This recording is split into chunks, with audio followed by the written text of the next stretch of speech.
merci à tous. Donc on se déplace maintenant vers les Pays-Bas et on va parler de trois tableaux qui s'intitulent, vous allez voir, c'est déjà tout un programme, Lac de montagne avec cerfs et oiseaux, Paysage avec moulin à vent et, mon favori, Port imaginaire de la Méditerranée. Voilà, on va parler de ces trois tableaux et on va surtout parler d'un homme, d'un collectionneur qui s'appelait Abraham Nijstad et qui était antiquaire et un très fin connaisseur d'art néerlandais qui est né en 1895 et mort en 1960 et qui avait donc une entreprise d'antiquité qui, en 1941, a été transférée à un autre marchand d'art afin d'éviter qu'elle ne puisse être saisie par les nazis. À partir de 1942 ou 1943, Abraham Nijstad a été utilisé par les nazis. Donc c'est un cas de figure, vous allez voir, passionnant parce que très complexe. Il a été utilisé par les nazis pour aider à l'acquisition d'œuvres d'art aux Pays-Bas. Il était considéré, grâce à sa connaissance et à ses collections et à ses contacts, dirons-nous, il était considéré comme une sorte de ressource qui pourrait aider à constituer, l'horizon étant de constituer le musée du Führer à Linz. Donc les œuvres d'art dont il est question ici ont été achetées par Abraham Nijstad dans le cadre de cette mission. Donc vous voyez que ça nous permet aussi de voir quelque chose d'important, qui est que la spoliation est un phénomène multiforme, qui n'est pas nécessairement uniquement le fait de piller un appartement ou une collection privée, mais qui peut passer par des processus bien plus complexes. Et c'est ce que cette histoire va nous permettre de voir. Elle nous permet aussi de constater l'infinie perversion du système nazi et de la façon dont elle a été mise en place, notamment parce que cela était censé protéger Abraham Nijstad et sa famille, et ça n'a pas été le cas puisque ils ont été finalement déportés, même si il a pu survivre. Alors, sur la base de nombreuses recherches que nous allons retracer ensemble, la commission de restitution néerlandaise, que je vais dire comme ça en français, a donc adressé une recommandation au ministre néerlandais de l'éducation, si je ne me trompe pas, et de la culture, conseillant de restituer ces trois tableaux. Et donc, j'ai la chance d'avoir à mes côtés, et je vous présente donc Monsieur Jaap Nijstad et Madame Marianne Nijstad, qui sont tous les deux les ayants droit de Abraham. Et je vous remercie beaucoup d'être avec nous aujourd'hui. Je voudrais, là encore, vous donner la parole peut-être en premier. Je vous laisse décider entre vous, pour nous dire ce que ça signifie pour vous, aujourd'hui, d'être ici et de pouvoir parler de lui.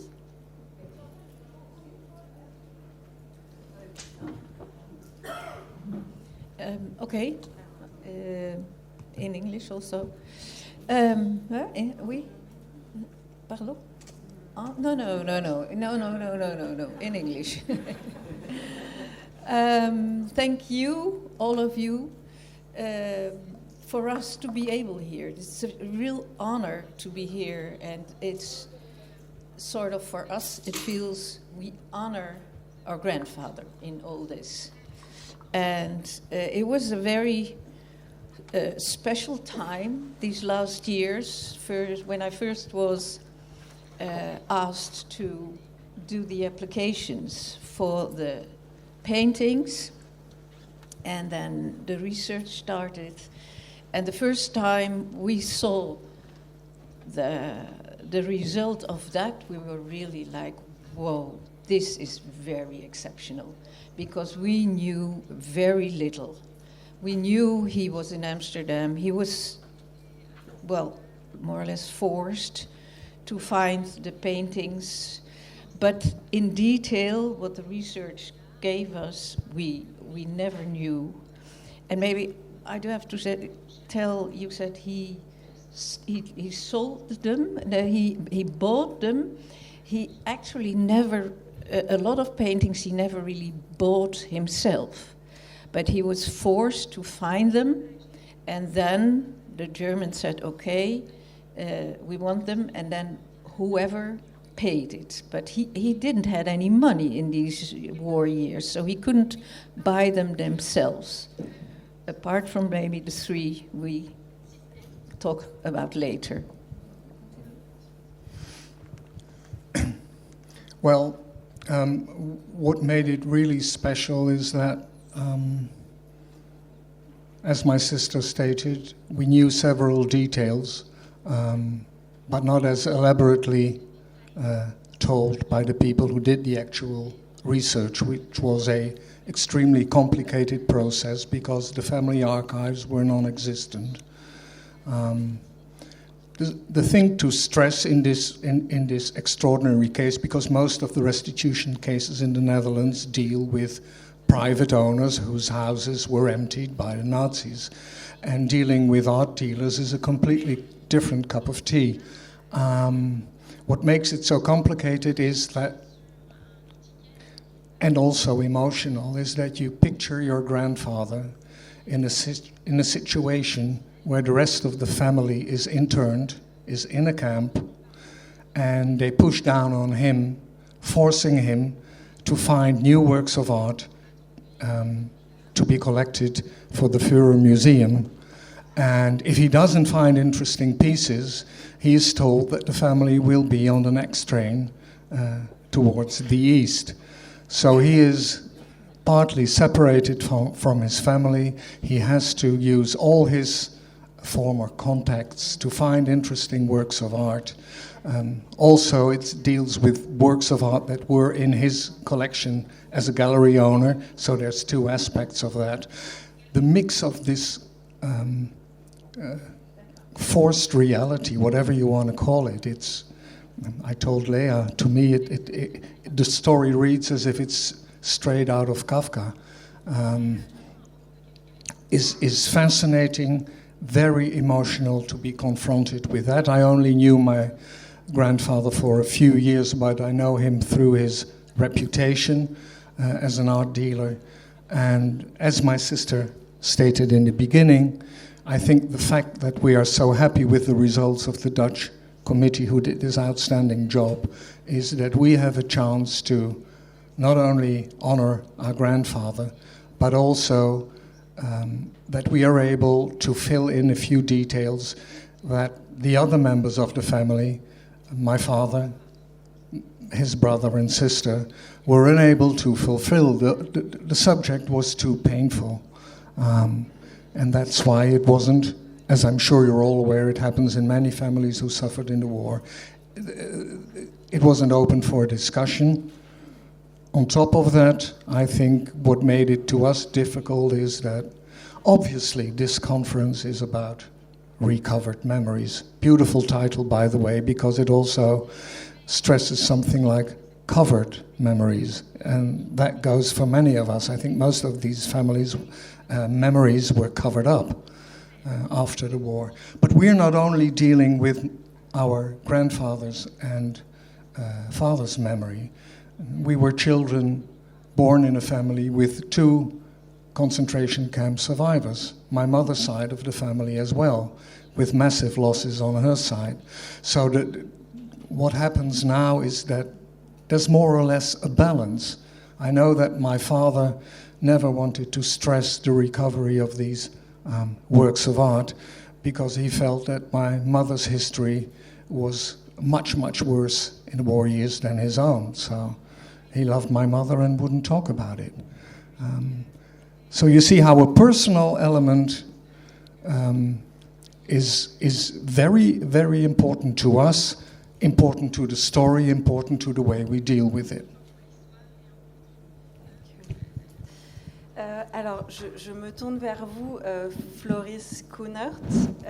Vous êtes historien et chercheur au Centre d'experts en restitution de l'Institut NIOD, en français, pour les études militaires, l'Holocauste et le génocide à Amsterdam. Et vous avez conduit ces recherches. Est-ce que vous pourriez nous parler peut-être de l'origine des recherches? Comment est-ce que ces tableaux ont été identifiés et quelle a été ensuite votre méthode de travail?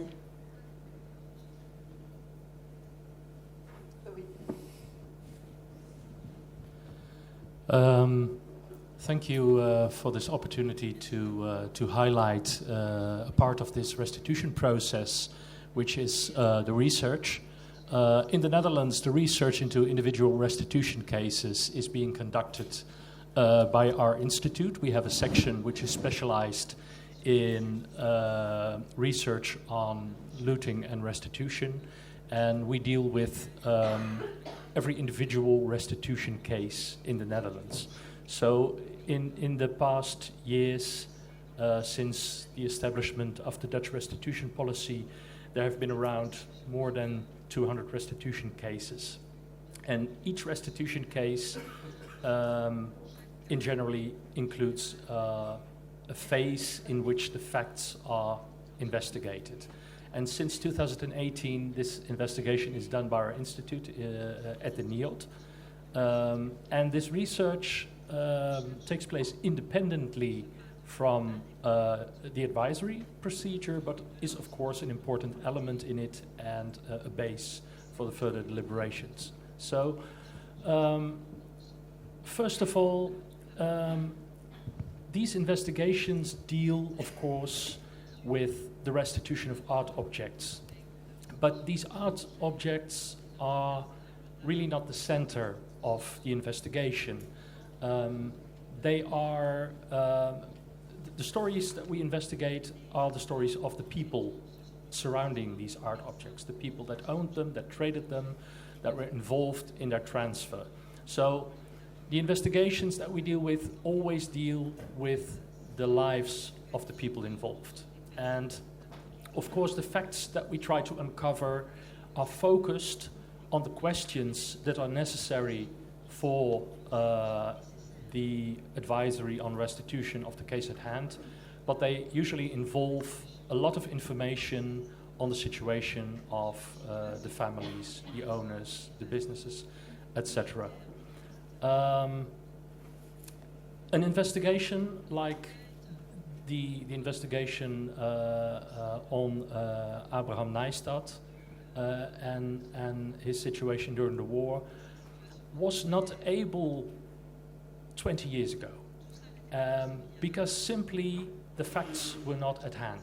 And it is because of the attention for this subject and the efforts of our colleagues in many European countries which have worked towards uncovering archival material, making it accessible, the study of all the key persons in the chain of looting and restitution of artworks that have made it now possible to uncover many more facts. And I'm very happy and very honored also that in this case this research has been such a positive contribution to the whole process. Because of course this is what everybody who is involved in these processes is aiming for.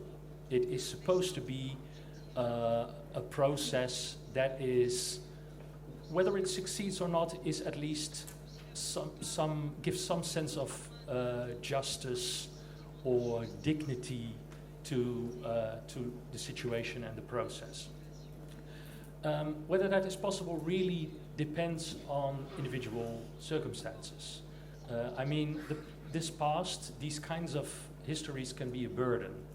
And it is a dark past that is being referred to.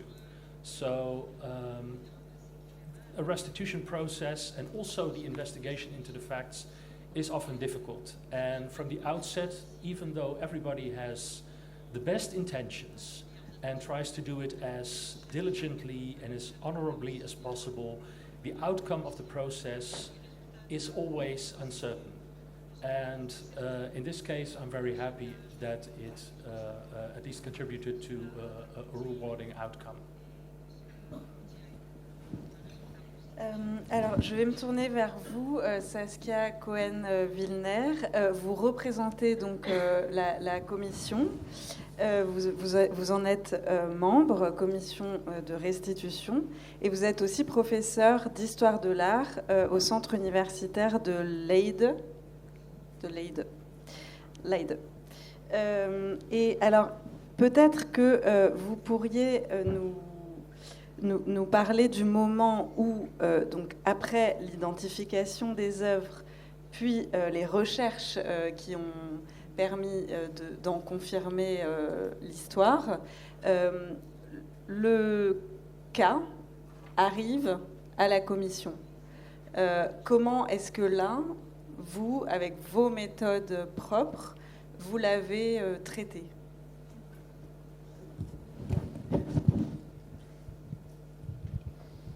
Yes, thank you. And first of all, I think on behalf of all of us here, we would like to extend our thanks for the organization of this event and that we are all here speaking about these questions that are so close to our hearts and so important to all of us. So indeed, when a very important, the question is first laid to the committee, which is an independent body, and we give indeed the advice to the minister on how to decide either restitution or not. And then we set out the research question, and we go to the expert center of restitution. I know it has been said, and Floris has been explaining a lot about it already. For us, this is vital, and I cannot stress it enough, how very important this part of the process is, because they find so much information, and they give us the report also, of course, after speaking to the family. They are then invited into our meeting, and we have the opportunity to ask more questions. And usually this is a very lively debate also, but also just really asking questions and trying to get all the nuances of this case. And you can imagine these are 7 paintings and a very complex case, because Abraham Nijstad was, of course, completely coerced into this situation where he had to use all his good standing, really, that he had built over many, many decades in the region to be abused then by the powers that be. And so, yes, so it's a lively discussion. We come to more questions to really try to answer for us the question, can it be restituted or not? And this is a particularly different case, of course, one because he's an art dealer and he was in this difficult situation. So there, the information that is provided to us is very vital and very vivid. I very vividly remember reading about his situation and his account of, well, for one, in 1936 already, helping people flee over, mainly young people fleeing over the border, fleeing from Germany. So he was very much well aware of the situation and the danger that he was in also, and his family as a Jewish family. And also he was such a well-known figure in the Dutch art world, with very good relations all over, and very much understanding the difficulty of what he was asked to do, namely make taxations, make recommendations, and try to maneuver these paintings into the hands of the Germans. And for this, he would be, and his family would be exempt. But very poignantly, he never knew when the exemption would, when that special status would be revoked. And I think even we read in your research that it was stated among German officials, don't let him know that when the exemption will expire, to really completely be able to manipulate him. And he, knowing what he was stepping into, went to his good colleagues, went to art historians, went to, for instance, Van Gelder of the museum in The Hague, and put the case before him and asked him, what should I do? And it was told to him, you should comply and you should help him. So he was, I was really struck with how very, well, in such a difficult situation, to have the clearness of mind to set out all these things and to do all these things, which still, so this all adds to the whole picture of him being coerced. Then, of course, we have these 7 paintings coming onto our desk, and these 7 stories of how they, how the provenance research, how the provenance was of these particular paintings. And so for these 3 paintings that are now restituted, it was clear that he at one point was the owner of the painting.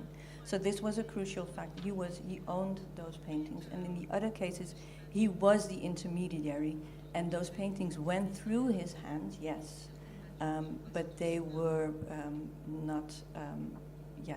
He wasn't he was the holder, so to say, temporarily of those paintings. So this was sort of the crucial hinge that we were looking for, which is not to say that it's still extremely difficult to make that decision, but yeah, here the research helps us so much.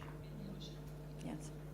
Oui, en effet, c'est doublement particulier, c'est un cas doublement particulier, hein, vous l'avez compris, parce que d'abord par cette situation, mais aussi par le fait que les recherches portaient au départ sur un ensemble de 7 tableaux, et que donc il y en a 3 qui sont restitués, et pas les 4 autres, étant donné qu'on n'a pas pu établir la propriété, en tout cas la prouver, donc pour les autres œuvres. Je vous présente Iris Looman, qui dirige le département, qui est à ma gauche donc, et qui dirige le département du patrimoine mobilier du Rijksdienst, je vais m'arrêter là, de l'Agence néerlandaise du patrimoine culturel. Et donc vous représentez aujourd'hui les collections nationales, vous représentez donc l'institution qui rend. Et j'aurais aimé savoir, voilà, quelle est votre position sur ce geste-là pour une collection nationale qui est de restituer.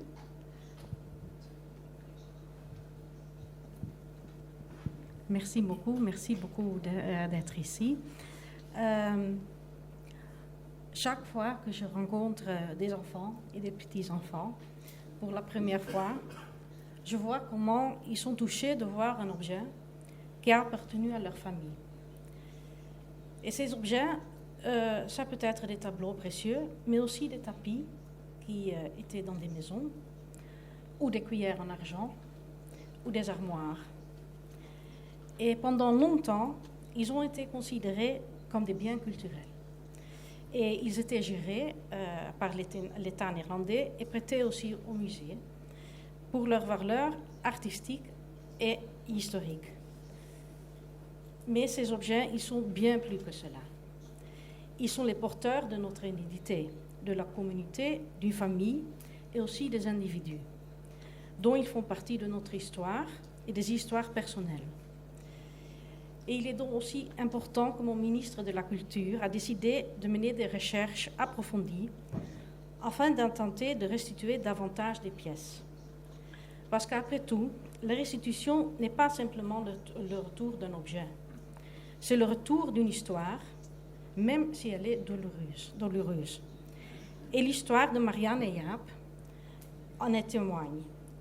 Chaque pièce, chaque lien leur restitue quelque chose de ce qui a été perdu. Et pas seulement pour eux, mais aussi pour leurs enfants qui sont aussi ici dans la salle et leurs petits-enfants.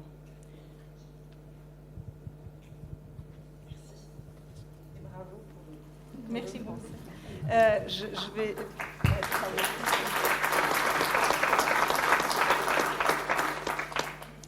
On va bientôt pouvoir ouvrir quelques échanges avec la salle. Peut-être j'aimerais vous donner, entre guillemets, le dernier mot, Marianne et Jaap. Vous êtes donc venus avec les générations d'encore après. Est-ce que la transmission de cette histoire, à travers justement le retour de ces objets, est facilitée ? Est-ce que le retour de ces objets facilite la transmission pour vous ? Oui. Okay, oui. In a way, yes. They also know and knew a bit of the history, a bit or a bit more of the history. But with this research, it was also for them revealing the situations of, well, in fact, that was their great-grandfather, and made a more complete picture of what happened, what they went through, what they had to do, and what was the time they lived in. And also, perhaps,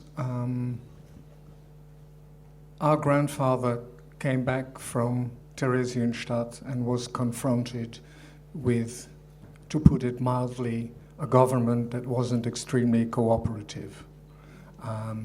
Situation was extremely difficult. If your original property had to be recovered, it was virtually impossible. Also taking into account how emotional it was for the generation that came back.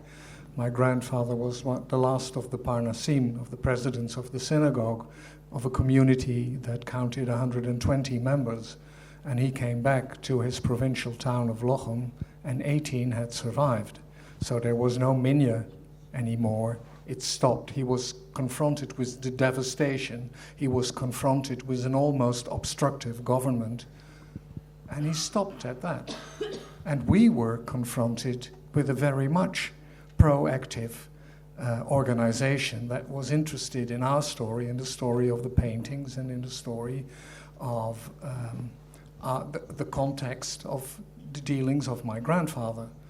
And that aspect alone makes it easier for us to look at our grandfather and see that he is justice up to a certain point can never be done completely, but in this aspect we're proud that justice has been done, and we can live with that in a much more positive fashion than it was for our father and mother and uncles and aunts.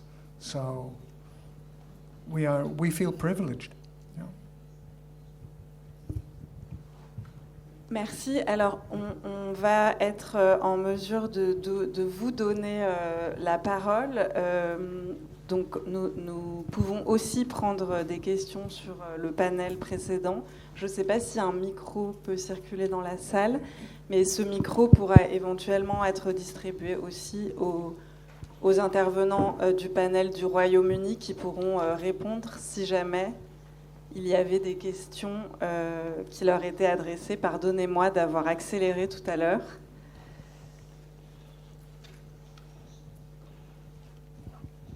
Ne soyez pas timide. Voilà. Pardon, merci. Bonjour, je m'appelle Julie Toussaint et ma question concerne le panel précédent. C'est une question que j'aurais voulu adresser à Monsieur Spencer. Pardon, j'enlève. le casque, ce sera plus facile. Je vous entends.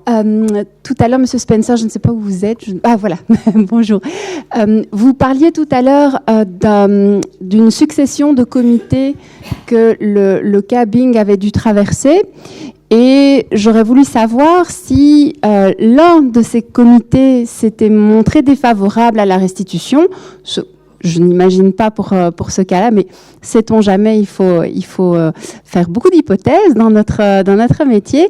Si l'un de ces comités s'était montré négatif face à cette restitution, quelles auraient été les possibilités de trouver un accord juste et équitable ? Merci pour la question. Il y a 3 comités qui ont pris ces décisions et en tous les cas, c'était unanime. Il n'y avait pas de questions sur la procédure. Ces comités sont formulés des chercheurs, des academics, des professeurs et tout ça. Mais ils prennent l'avis de notre legal services. Donc, ils préparent des rapports là-dessus avec toute la documentation. Mais les avis de ces 3 comités, c'est unanime.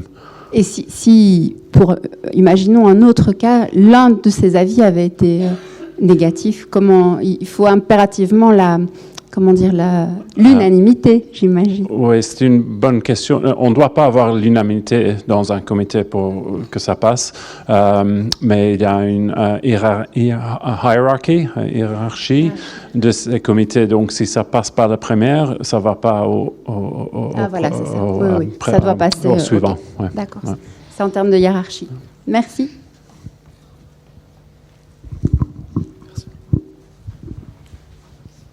Encore quelques minutes pour une autre question et j'en profite pour souligner la présence et même l'investissement du DU de Nanterre en recherche de provenance qui, je crois, est représenté et engagé aujourd'hui et dont les étudiants ont travaillé particulièrement sur les cas qui nous occupent aujourd'hui. Et c'est justement mon cas. Bonjour, je m'appelle Claudia Pozziadlo. Alors j'ai énormément de questions, mais en partie vous avez répondu à ces questions. Merci pour. Il faut le dire que voilà, on est particulièrement ému et honoré de pouvoir être ici. Avec vous tous. Alors, je commencerai peut-être par une question.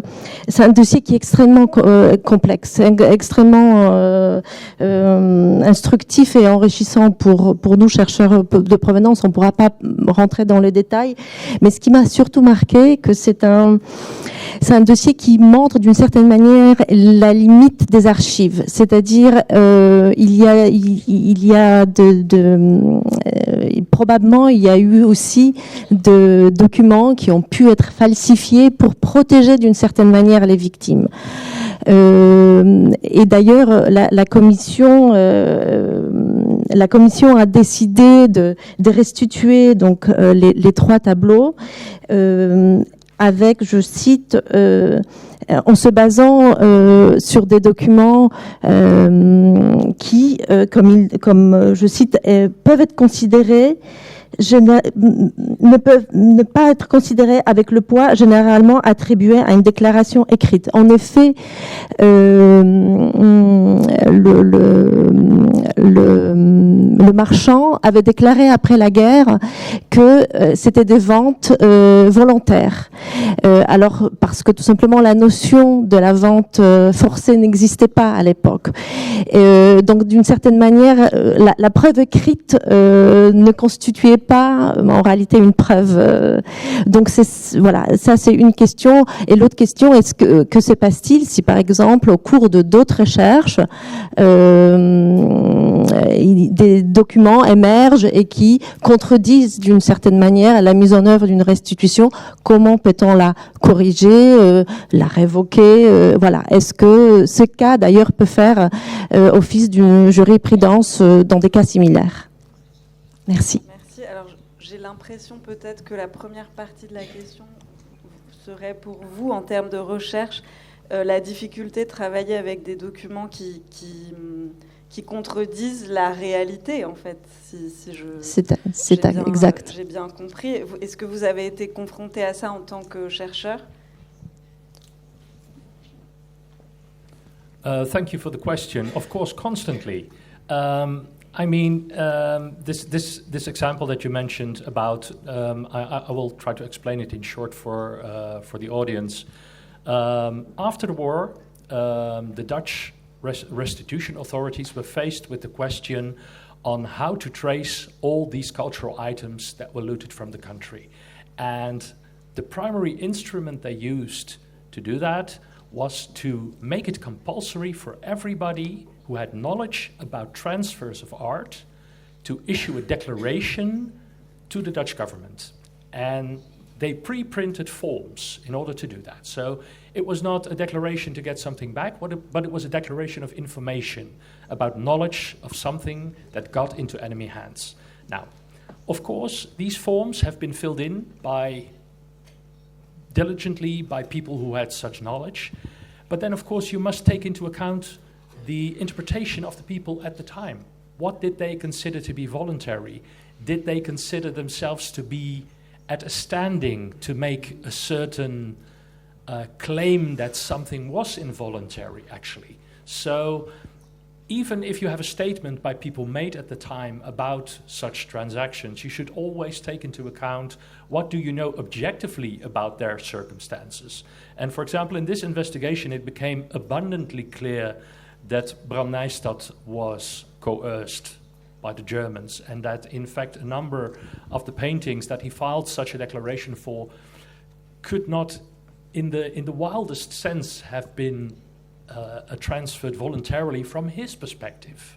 So that's something that you have to take into account nowadays while examining this information. I think that was one part of the question. Was there a second part? And maybe peut-être que la deuxième partie s'adressait plutôt, je pense, s'adressait plutôt à vous, Saskia, sur la question d'une décision de la commission de restitution, de comment être juste et équitable dans des cas si complexes, c'est-à-dire que là, on l'a établi uniquement pour 3 des tableaux. Non, en réalité, c'est la possibilité d'une révocation. Comment voilà, la possibilité d'une révocation? Oui. Si d'autres documents émergent qui contredisent tout simplement la provenance qui a amené à... Révoquer une décision déjà prise. Oui, oui. D'accord. Yes, yeah. Thank you for the question. And yes, it is a very long process. This whole research and filing for asking for applying for restitution is such a tremendous long. And in everybody's opinion, it always takes too long.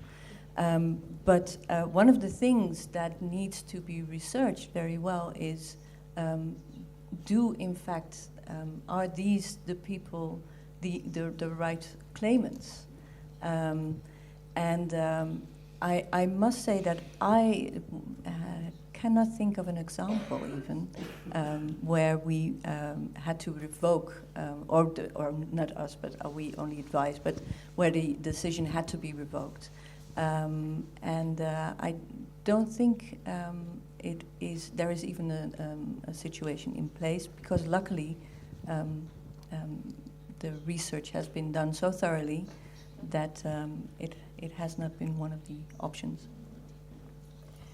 Merci beaucoup, merci à vous pour votre engagement et votre présence. Merci. On va